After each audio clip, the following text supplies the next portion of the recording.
yourself some of the most comfortable and versatile clothing on the planet. It's super popular. A lot of my friends I've now noticed are wearing this, and so am I. VioriClothing.com/Tim. That's VUORI clothing.com/Tim. Not only will you receive 20% off your first purchase, but you'll also enjoy free shipping on any US.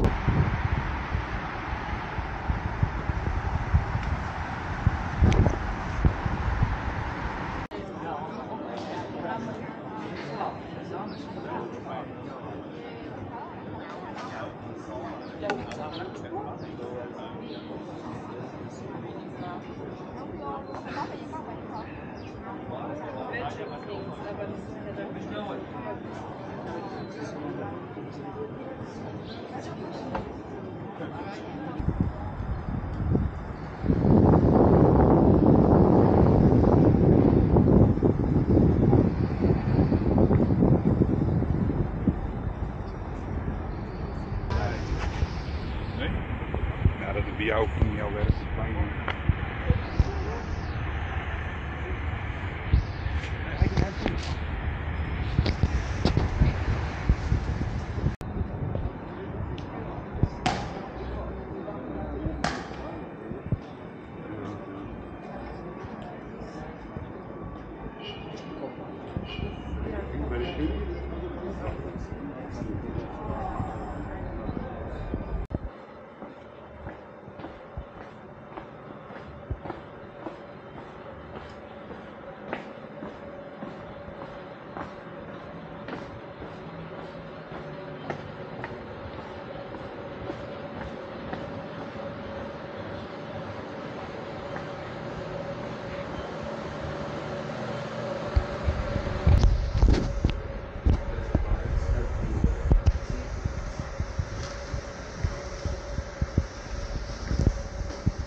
Alright, hey guys, thank you so much for watching this video.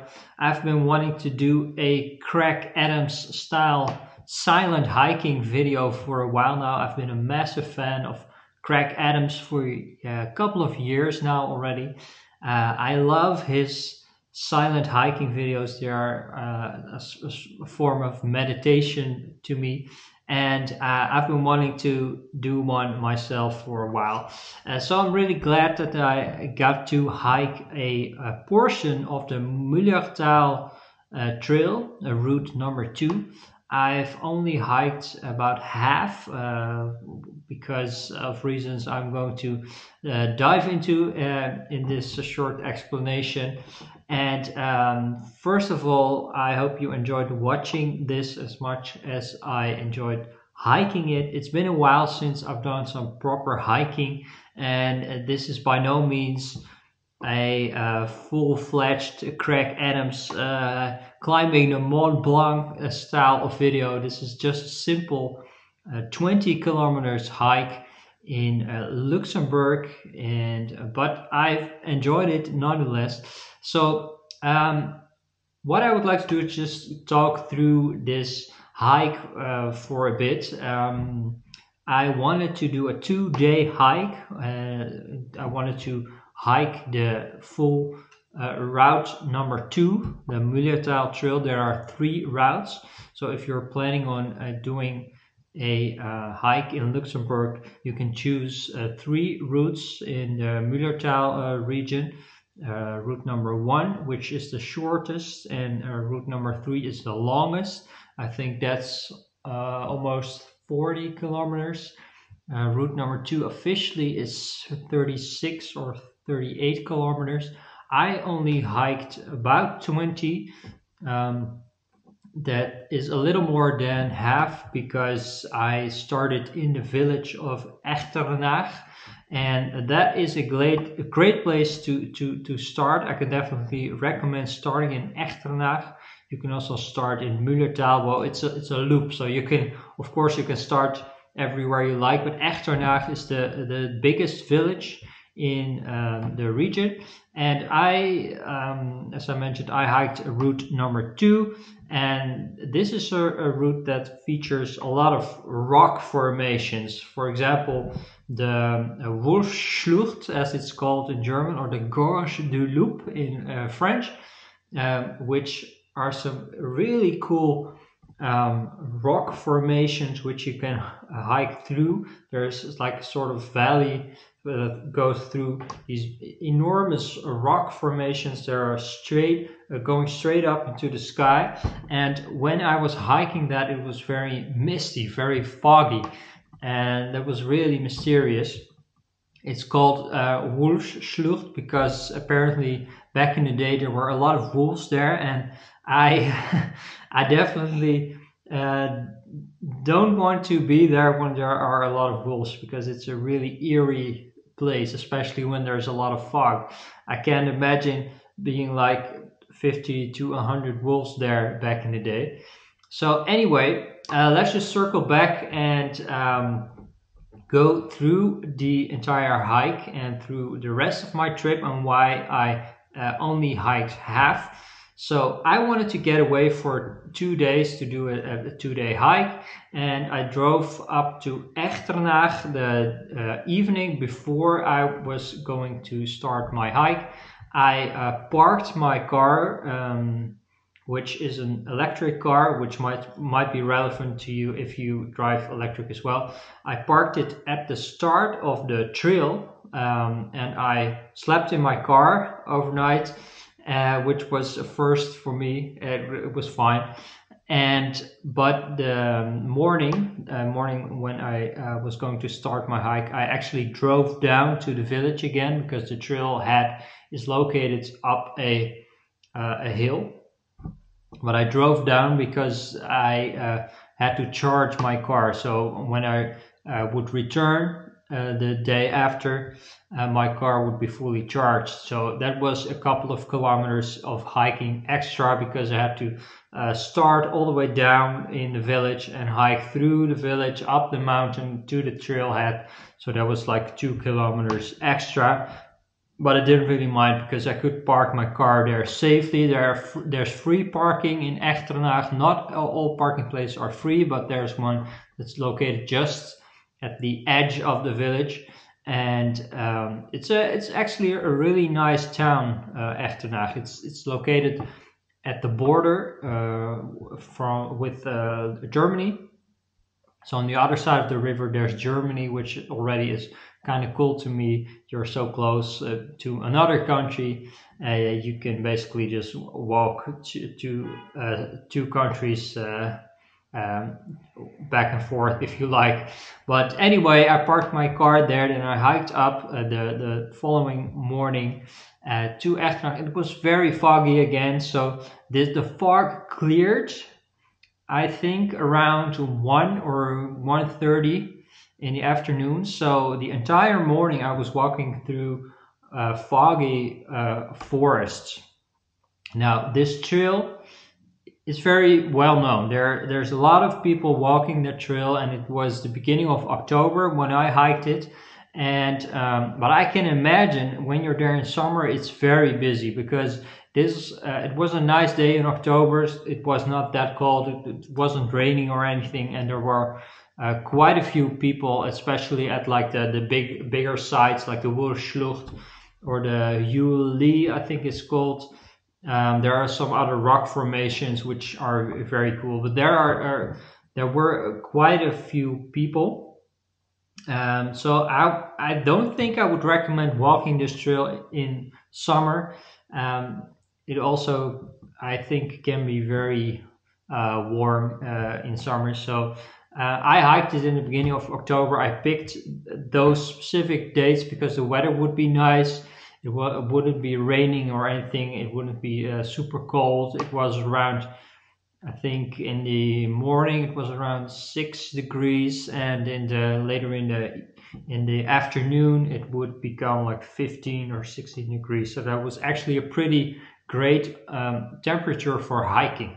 So I brought my backpack, I started to hike, and I filmed a lot of things on my hike, as you of course would have seen. I used my Insta360 camera, which is the camera I'm recording on right now. It's just a small like GoPro style action camera, and I actually brought a tripod because I saw that Craig Adams actually uses a big camera and he brings a tripod, and I brought a tripod in the car, but I left it there on purpose because I thought, well, I'm not going to carry this all the way 40 kilometers on the trail. It's just too much. So in the end, I only brought the Insta360 camera, the small camera. I just carried it in my pocket, and when I wanted to film something, I just would put it on a rock or on a railing of some stairs or something like that. And that actually worked great. I know it's not the best with the tripod. You can film very great shots, but this worked great. So and I didn't have to carry a tripod. So I definitely like this kind of setup. I also brought my drone, but I didn't film anything because I was in the forest most of the time. And again, it was very foggy, so I didn't have an opportunity to film some drone shots. So anyway, I walked from Echternach, the trail route number 2, to Berdorf. I'm looking at Google Maps right now just to get some perspective on where I went, and I hiked to Mullerthal. Mullerthal is almost halfway of the trail, route number 2, and I was planning on actually camping in Mullerthal. I looked up on the website of a camping there if it would be open, yes or no, but I couldn't find any information about that, so I just figured let's go for it and see where we'll end up. The camping ended up being closed in the beginning of October, so I arrived there actually quite early because I was really booking it on the trail. And my feet hurt, and my legs hurt, and my back hurt from carrying the backpack with all my camping gear.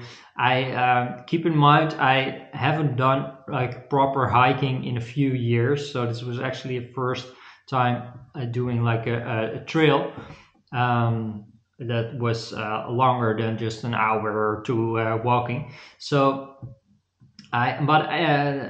nonetheless, I just went for it, and I was going quite fast, also because I didn't know how long it would actually take for me to get there. Now you can see on paper, I think you can do the route in 10 hours of walking, but that doesn't include breaks or anything. So I just wanted to get there fast because I didn't want to drag it out all day.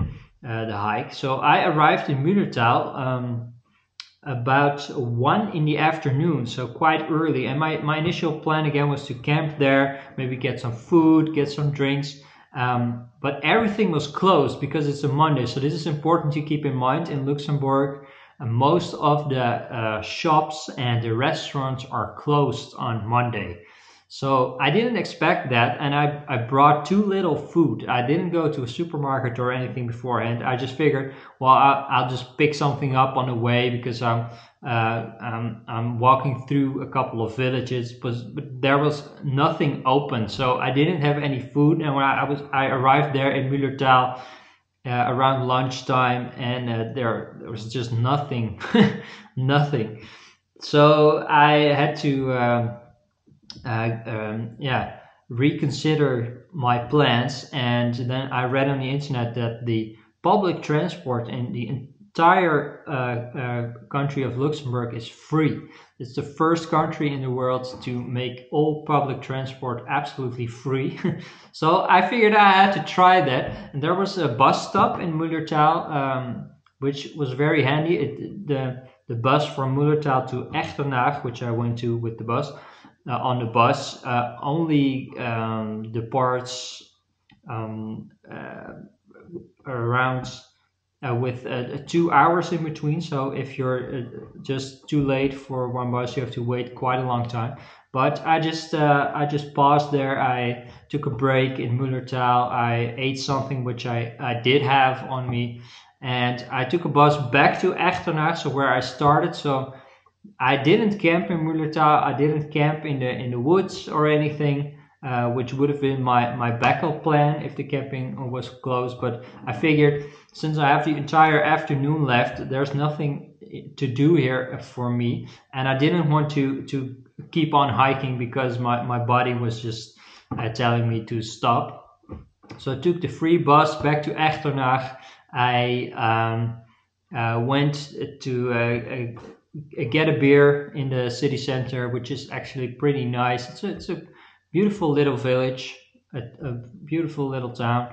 I had a beer there. Then I found a camping that was still open. It's the Wolfslucht official camping, I think it's called. It's right next to the Wolfslucht.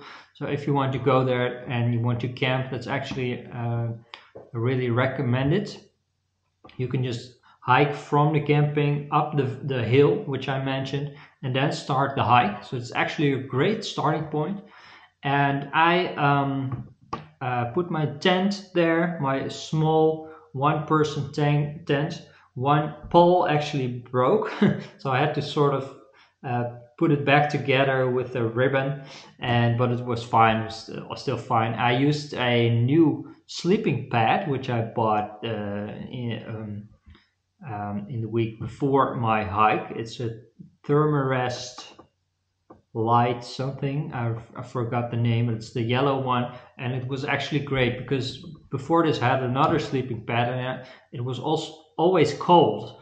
I always was cold in the night because the cold from the floor would rise up, and it would just be terrible. But with this sleeping pad, I had absolutely no problem. So that Thermarest sleeping pad is highly recommended. I think it's one of the best investments I made into my hiking gear, and I'm planning on just expanding my gear and upgrading my gear as I go, and I'm planning on doing more hiking. But so anyway, I only did half of the trail, and I just figured, well, if I want to do the rest, I could just take the bus again the next morning and pick off where I left off. But the next morning I figured, well, I've had enough of hiking. It's been a while, so my body isn't used to doing this much hiking.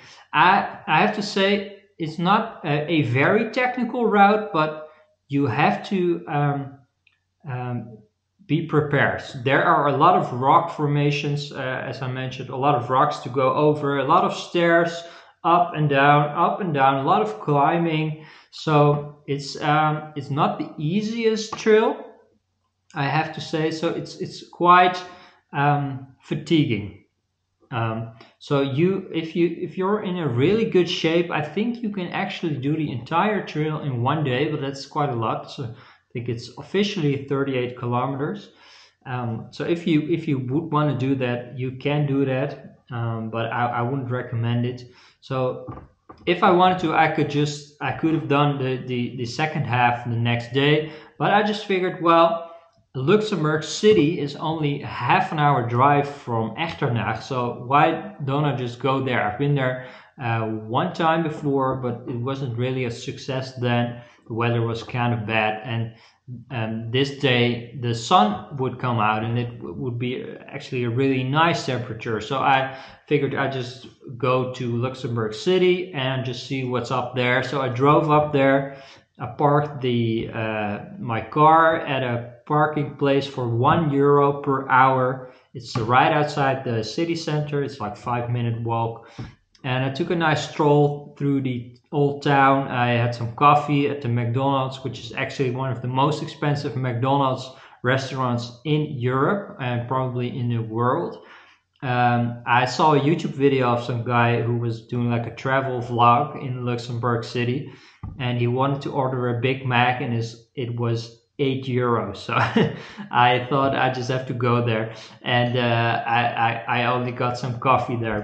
And indeed, everything is quite expensive. Luxembourg is a very expensive country. It has, in some senses, lower taxes. Of course, depends on what country you compare it with, but compared to the Netherlands, it has lower VAT, for example, like essential goods only have 3% VAT, public transport is free, everything is very clean. When you compare Luxembourg to Belgium, for example, I think Belgium is most of the time, there's a lot more trash, houses aren't that nice looking, but Luxembourg is very pristine, and that's because it's a very wealthy country, and all the public services are very well organized. There were a lot of street cleaners. The roads were very nice, again compared to Belgium, where the roads most of the time, let's be honest, suck. In Luxembourg they are super smooth, and when there is like a hole in the road, they come fix it immediately. So anyway, this is turning out to be like a very long rant. I don't know if you're still watching or not, but I just figured I reflect on my trip, also just because it's good to reflect. So where was I? Luxembourg City. Oh yeah, so I took a stroll. I bought a coffee, expensive coffee at the McDonald's, and then I just did some sightseeing. There's like a gorgeous overview of at the side of the old city center. Luxembourg is sort of split up into parts. There's the old town, and further on another hill there's an entire new part where there are a lot of which is basically like a financial district. There are a lot of companies there, and but it was a gorgeous day. There were some gorgeous views. I just did some window shopping at the Rolex store and the Omega store and those kinds of things, and just taking it easy. I wouldn't have been able to do the other half of the trail without totally exhausting myself, because also keep in mind, the same day I had to drive back to the Netherlands. That was like almost a 5-hour drive, so that also was fatiguing, of course. So I just took it easy in Luxembourg, just got some lunch, drank some coffee, and then I drove back to the Netherlands, which I drove back almost in one go. I stopped like for 5 minutes because I just wanted to get home. And that was my trip to Luxembourg. I hope you enjoyed it. This was like a first try for me to do a silent hiking video. If I like it and if you like it, I might film my next hiking trip. I think it's very cool to film it also because you get the footage afterwards, and you can see where you went, and you can keep it as kind of a memory. You can watch it again later, a few years down the line, if you like. So I enjoyed it. I hope you enjoyed it as well. If you're still watching, just leave a comment below. I would love that. I see that this clip of me just going on and on is already 20 minutes long, but I don't really care. Anyway, thank you so much for watching.